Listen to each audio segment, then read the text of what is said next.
The similar experiment is with coffee. Next slide. Next slide. This is very interesting practical for the honey. Now, in this experiment, we'll dip cotton in honey and then we'll burn it. So then, if adulterated, it will not burn, or if it does, it will produce a cracking sound. So we have taken a sample of honey and now we'll check it.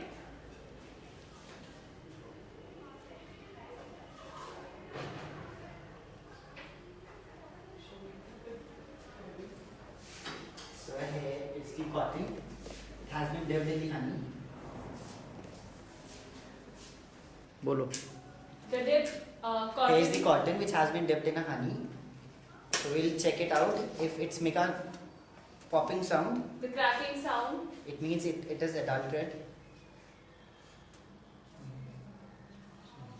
Again. 1 second.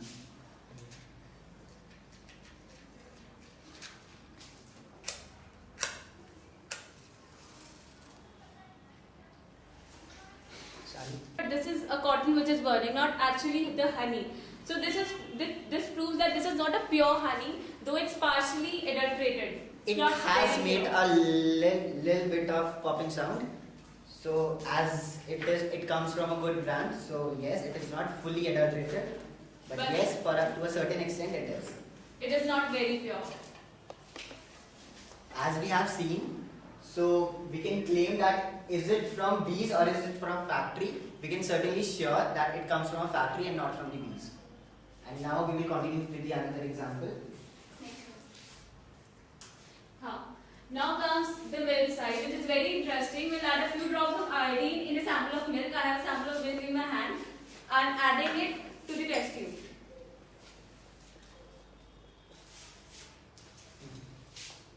Now with the dropper, we are adding a few drops of iodine in the milk.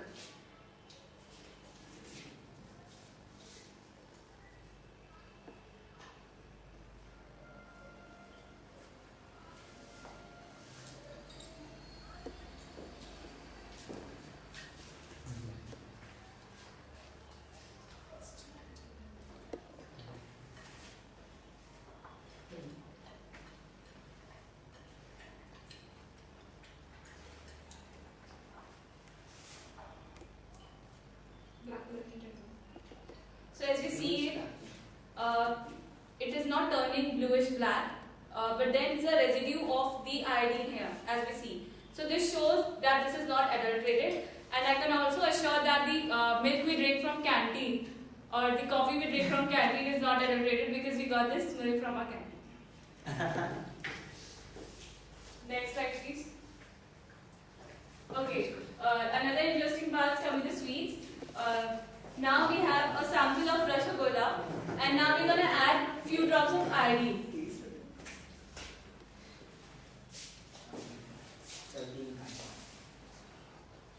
The presence of bluish black indicates the presence of starch. So we'll wait for a few seconds and we'll see whether it turns bluish black or not.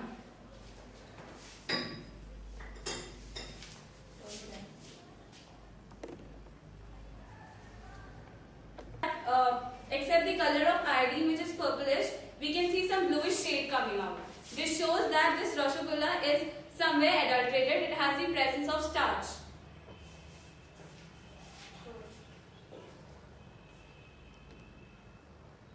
So beware when in the coming festivals, when you go to a shop, please assure that it is a pure rasgulla or gulab jamuns.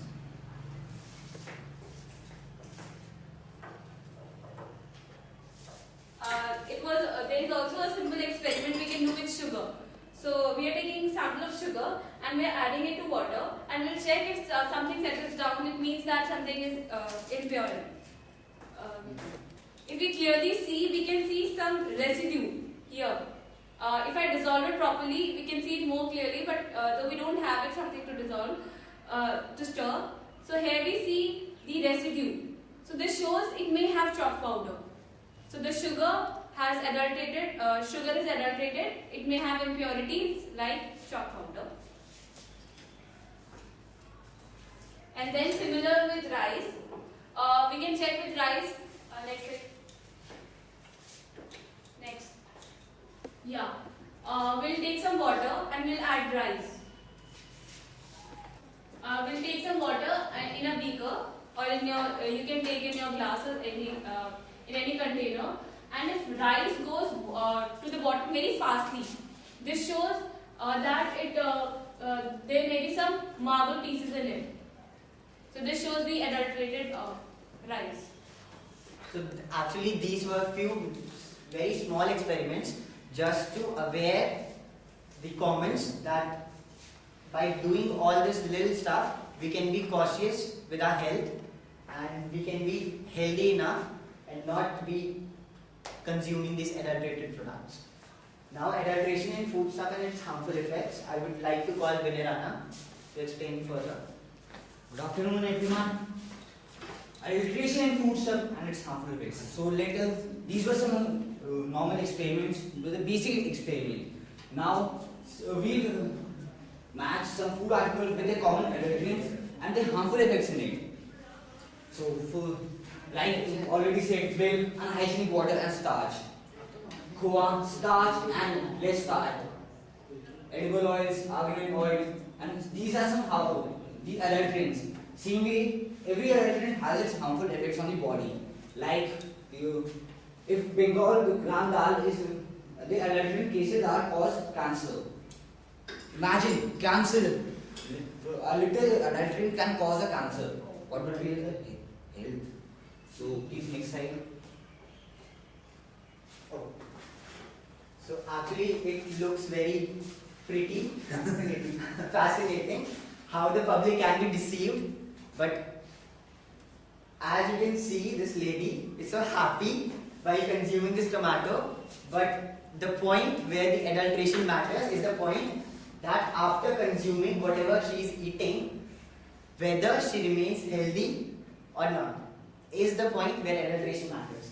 So here are some common examples. And meat, adding excessive water to meat without declaring it, and fish, swelling farmed fish as value.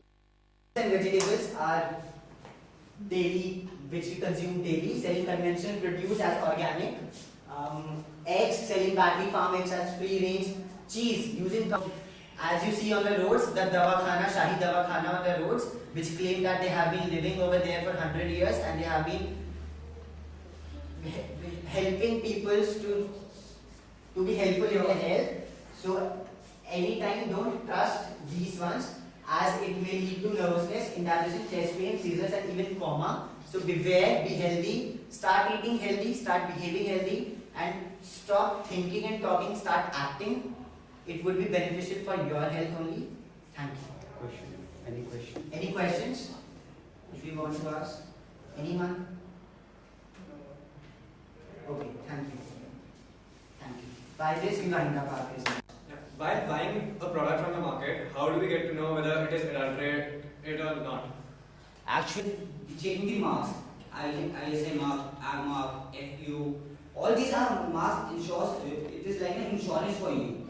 They guarantee that yes, these products meet the standard and they will be good for you. No adulteration, nothing else. Just pure stuff.